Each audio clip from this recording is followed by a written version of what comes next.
हार्दिक स्वागत करती हूँ। दोस्तों, आज हम हिंदी विषय में कक्षा 5 में पाठ पहला यातायात चित्रपाठ के बारे में जानेंगे, सीखेंगे।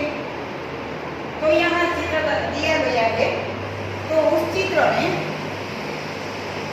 यातायात के साधन सड़क पर जा रहे हैं। पास में बगीचा है, तो बगीचे में सब लोग बच्चे खेलने के लिए आए हैं और बूढ़े बुजुर्ग व्यक्ति है वो टहलने के लिए आए हैं। ऐसा चित्र हमें दिखाई दे रहा है। और दूसरे चित्र में यातायात के साधन वो सड़क पर चल रहे हैं, बस, मोटर, स्कूटर, रिक्शा। और पानी में चलने वाले यातायात के साधन तो जहाज चल रहा है पानी में, और आकाश में चलने वाले हवाई जहाज, हेलीकॉप्टर, ये यातायात के साधन यानी कि उसका अर्थ है गुजराती में मुसाफरी करवा माटेना साधनों। तो यहाँ ये चित्र दिया गया है। तो आज हम ये जानेंगे कि यातायात के साधन में सड़क पर चलने वाले साधनों कौन कौन से हैं। तो सड़क पर चलने वाले साधन है बस,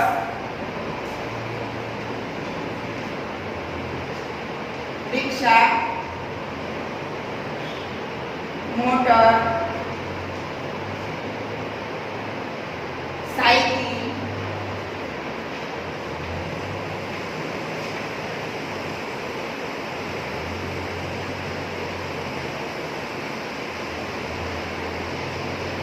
स्कूटर,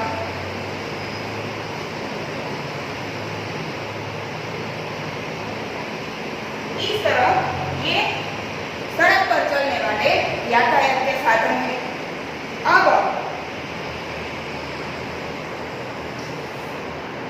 पानी में चल रहे यातायात के साधनों के बारे में जानेंगे।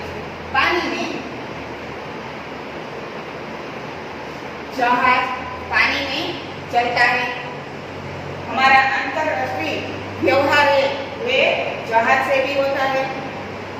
फिर स्टीमर, फिर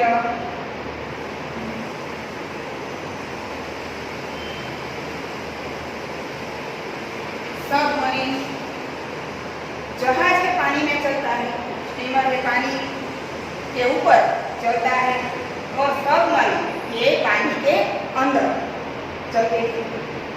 अब हवाई जहाज यानी कि आकाश में चलने वाले यातायात के साधन के बारे में जानेंगे। तो यातायात के साधन में हवाई जहाज आकाश में चलता है,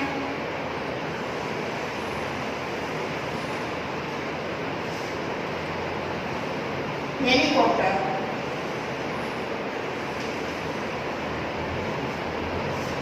ये आकाश में चलता है। तो हम हवाई जहाज से भी मुसाफरी कर सकते हैं, हेलीकॉप्टर में बैठकर भी हवाई मुसाफरी कर सकते हैं। तो इस तरह हम यातायात के साधन हम मुसाफरी के दौरान उपयोग करते हैं। तो यहाँ सड़क के ऊपर चलने वाले साधनों के बारे में लिखा है। तो क्या है कि बस से हम एक स्थान से दूसरे स्थान तक जा सकते हैं। रिक्शा, तो रिक्शा में भी हम ऐसे मुसाफरी कर सकते हैं। मोटर, साइकिल, स्कूटर, और सड़क पर इसके अलावा तो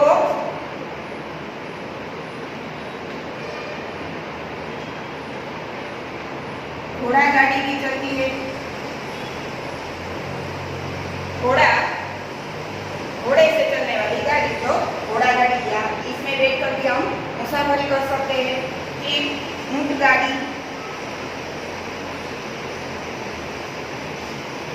ऊंट गाड़ी में माल सामान लेकर जाते हैं, परिवहन के ये साधन भी है।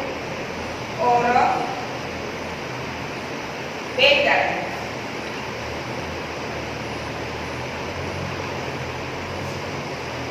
रेलगाड़ी में भी हम मुसाफरी कर सकते हैं।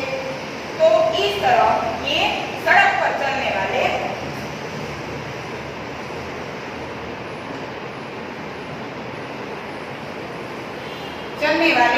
ये साधन हैं।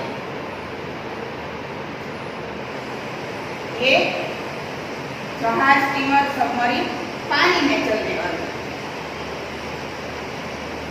और ये हवाई जहाज, हेलीकॉप्टर ये आकाश में चलने वाले यातायात के साधन हैं।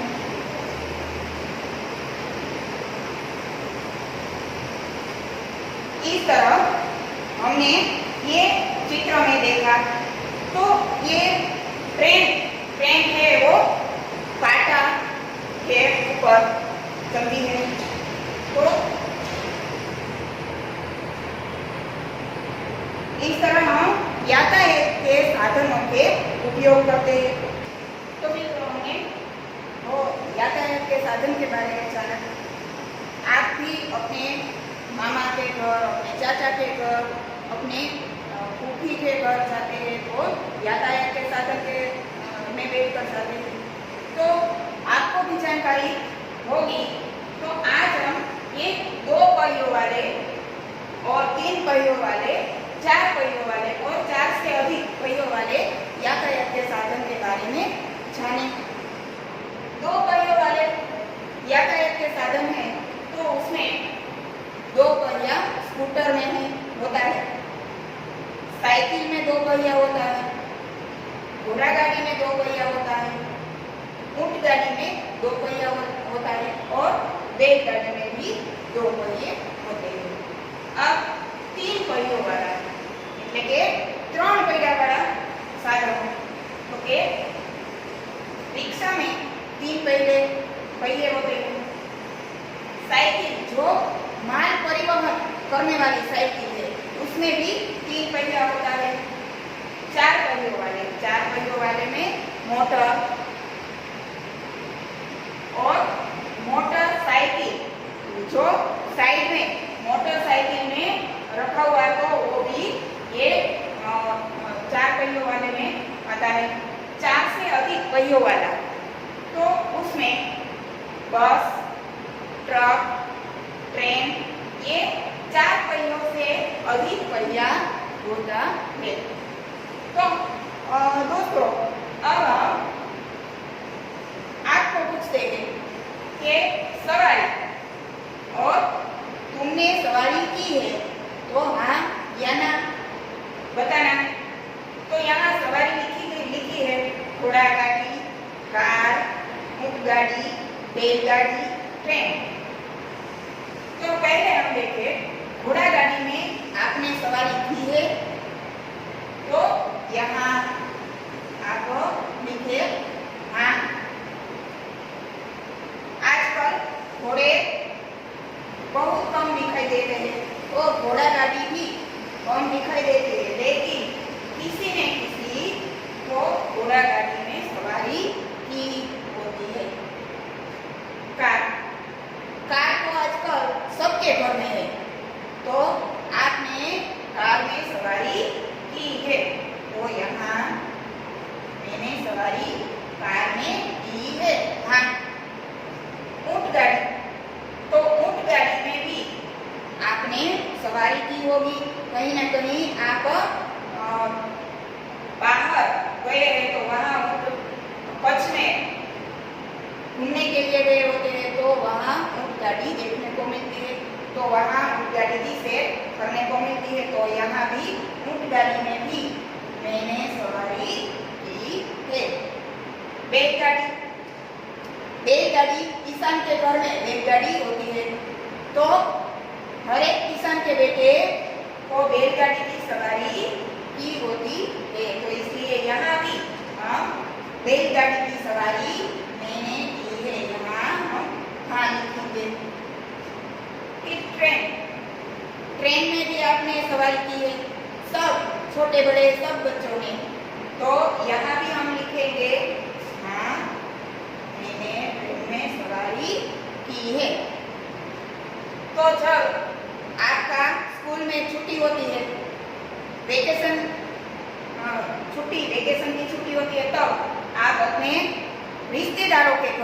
जाते हैं तो वहाँ आप कैसे जाते हैं? चल के तो नहीं जाएंगे। तो आजकल हमारे पास यातायात के कई साधन है। तो ये साधनों में से आपने उपयोग किया होता है कि बैलगाड़ी में जाए, घोड़ा गाड़ी में जाए, वो कार में जाए, ऊंट गाड़ी में जाए और ट्रेन में भी आप जा सकते हैं और हवाई जहाज से भी जा सकते हैं। तो इस तरह हम सबने ये सवारी की है। तो अब हम हमारे चित्र में दिखाई दिया था कि बगीचा में कई पौधे हैं, कई पेड़ हैं, कई फूलों के पौधे हैं। तो यहाँ हम फूलों के नाम के बारे में जानेंगे। तो यहाँ फूलों के नाम पहला है गुलाब, मोगरा, गेंदा, जूही, बारहमासी, जासूद, कनेर, कमल, चमेली। तो आप सबने ये फूल देखे होंगे और आपको सबसे ज्यादा कौन सा फूल पसंद है? तो मुझे तो गुलाब पसंद है। उसकी खुशबू बहुत अच्छी होती है, मनमोहक होती है, इसलिए उसका रंग भी प्रिय होता है। तो मुझे गुलाब पसंद है। तो इस तरह हम सवारी के बारे में जाने, फूलों के नाम के बारे में जाना। तो बच्चों आज हम अब ये सवारी तो हमने की सबने, पर इस सवारी में टिकट लगेगा, पैसा लगेगा या मुफ्त में हमें सवारी करने को मिलेगी, ये हमें जानना है। तो पहला है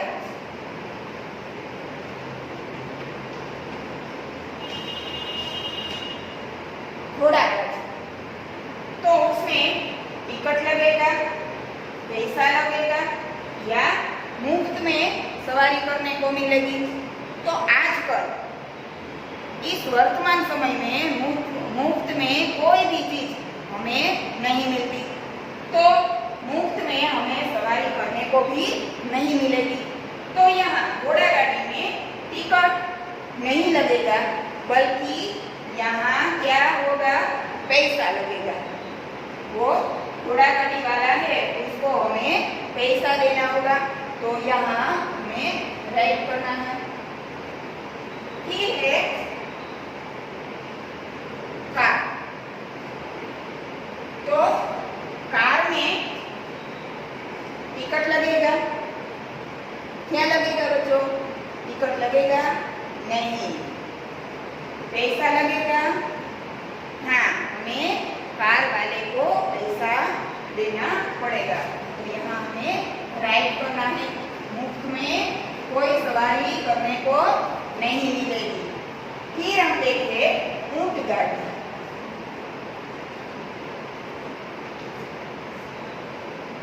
ऊंट गाड़ी में टिकट लगेगा? आप बताओ, नहीं लगेगा? तो यहाँ फिर ऊंट गाड़ी में पैसा लगेगा। तो हाँ, वो ऊंट गाड़ी वाले को हमें पैसा देना पड़ेगा। मुफ्त में हमें सवारी ऊंट की भी नहीं करने को मिलेगी। अब हम बैलगाड़ी की बात करें। तो बैलगाड़ी गांव में देखने को मिलती है। तो आप लोग बैलगाड़ी में सवारी करने के लिए टिकट लगेगा? बोलो कि बच्चों नहीं लगेगा, टिकट नहीं लगेगा। पैसा लगेगा? पैसा भी नहीं लगेगा।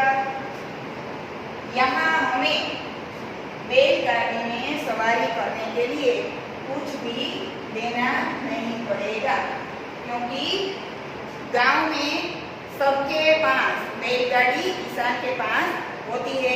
तो वह अपने खेत में जाने के लिए ले जाते हैं। तो हमें भी सवारी मुफ्त में करने को मिलेगी। अब है ट्रेन अथवा तो रेलगाड़ी। तो ये ट्रेन की रेल, उसमें टिकट लगेगा। क्या होगा बच्चों? तो यहाँ टिकट लगेगा। यहाँ हमें राइट करना है। यहाँ पैसा, टिकट लेने के लिए पैसा देना पड़ेगा। तो यहाँ ये ट्रेन वालों जो चलाने वाला है उसे हमें पैसा नहीं देने पड़ेंगे, इसलिए यहाँ हम लिखेंगे पैसा नहीं लगेगा, टिकट लेनी पड़ेगी।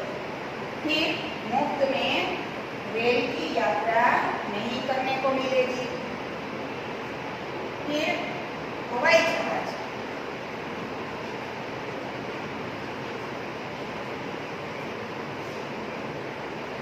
हवाई जहाज में भी हमें टिकट लेना पड़ता है। तो यहाँ भी तो इस तरह पानी में चलने वाला जहाज, स्टीमर, तो उसमें भी टिकट लगेगा, पैसा लगेगा, ये होगा। इस तरह हमें सवारी में कौन कौन सी पैसा लगेगा, टिकट लगेगा या मुफ्त में सवारी करने को मिलेगी, ये हमने जाना। तो आज हम बच्चों एक कहानी सुनेंगे। कहानी क्या है? कहानी का नाम है चरवाहा, एक चरवाहा, अथवा तो उसकी कहानी का नाम ये भी रख सकते हैं कि झूठ बोलने का फल। तो एक गांव में एक चरवाहा रहता था। तो वो हर रोज, हर दिन सुबह उठ के सब अपनी गाय बैल को लेकर वो जंगल में उसे चराने के लिए जाता था। अपना नित्य क्रम यही था। फिर सब लोग खेत में, किसान लोग हैं वो सब अपने काम में जुटे होते हैं। वहाँ ये चरवाहा भी अपने गाय बैल भेड़ बकरिया को लेकर वहाँ जाता है और अपने गाय बैल और भेड़ बकरिया चरते हैं। और ये चरवाहा है वो एक जगह पेड़ के नीचे बैठकर कुछ ना कुछ करता रहता है। तो वह चरवाहा, वो उसे ऐसा विचार आया कि एक दिन सबको परेशान करने के लिए उसने क्या सोचा कि जोर जोर से वह चिल्लाने लगा, बचाओ बचाओ, बाघ आया बाघ आया। तो सब लोग आसपास के खेत में काम करने वाले किसान हैं वह सब इकट्ठे हो गए और दौड़कर वहाँ उसकी चिल्लाने की आवाज सुनकर वहाँ आ गए और चरवाहे को पूछा क्या हुआ क्या हुआ? तो कहाँ है बाघ, कहाँ है बाघ, ऐसा पूछने लगा।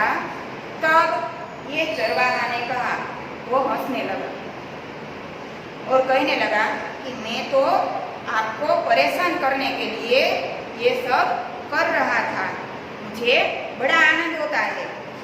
तब सब लोग उसे डांट कर चले गए और कहने लगे तुझे तो कोई काम नहीं, हमें तो काम करने दो। तो इस तरह चरवाहा है वो दिन तो चला गया। फिर 2-4 दिन के बाद एक दिन वो अपना भेड़ बकरियां लेकर, गाय बैल लेकर वह जहाँ ये किसान लोग काम करते हैं खेत में, उसी जगह वहाँ पे वो जो रोज आया करता था।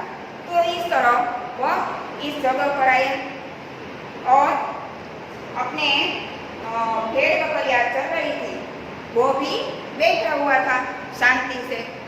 तभी अचानक एक बाघ आया और उसकी भेड़ बकरियां खाने लगा।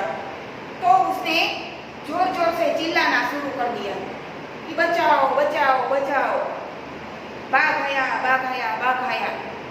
तो क्या हुआ दोस्तों, तो आज उसकी बातों में कोई नहीं आए।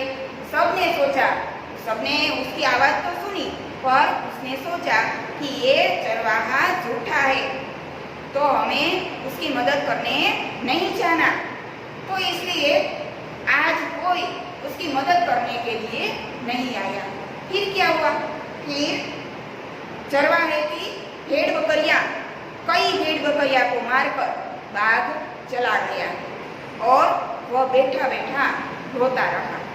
तो सही है दोस्तों, तो उसमें इस कहानी से हमें क्या सीख मिलती है कि हमें कभी भी किसी बात पर झूठ बोलना नहीं चाहिए, क्योंकि झूठ का फल बुरा होता है, हमें ही उसका फल भुगतना पड़ता है, हमें ही नुकसानी होती है। तो इसलिए आज की कहानी में ये सीख मिलती है। तो बच्चों, हमने 1 से 50 तक की गिनती अंक शब्द में लिखी, बोली और सीखी। तो अब अंक में लिखेंगे, यहाँ शब्द में लिखा है, तो बाद 5 में हमें उसका शब्द में अंक में लिखना है। पहला है 22। कैसे होता है 22 अंक में? ऐसे 29। तो कैसे 29 होता है अंक में? ऐसे 44। तो 44 कैसे लिखा जाता है? ऐसे 37। तो 37 कैसे लिखते हैं? इस तरह। 25। तो 25 किसे कैसे लिखते हैं? इस तरह लिखते हैं। 31। 50। 46। 46 कैसे लिखते हैं? 28। 28 कैसे लिखते हैं? इस तरह लिखते हैं। 33। 33। 42 इस तरह। 42। 29 इस तरह। 29 लिखते हैं। 12 इस तरह 12 लिखते हैं। और 10। तो हमने अंक में लिखा, शब्द में लिखा हुआ था, तो उसका हमने अंक में लिखा। तो इस तरह हम सभी जोड़ मिलाएंगे अंक और शब्द की। तो यहाँ है अ विभाग और ब विभाग। अ विभाग में अंक में गिनती लिखी हुई है और ब विभाग में शब्द में गिनती लिखी हुई है। फिर हमें अ विभाग में से ब विभाग में जो शब्द में लिखा हुआ है गिनती, वो वहां उसे छोड़ना है। यहाँ क्या है? 41। तो 41 यहाँ क्या है? कहाँ है? यहाँ। तो इस तरह यहाँ उसे छोड़ना है। फिर क्या है? 45। तो 45 इनमें से कहाँ है? यहाँ है। तो यहाँ हमें इसे छोड़ना है। फिर क्या है? 48। तो 48 यहाँ इस जगह है, यहाँ। तो इस तरह यहाँ हमें इसे छोड़ना है। 26। 26 यहाँ व विभाग में 26 कहाँ लिखा हुआ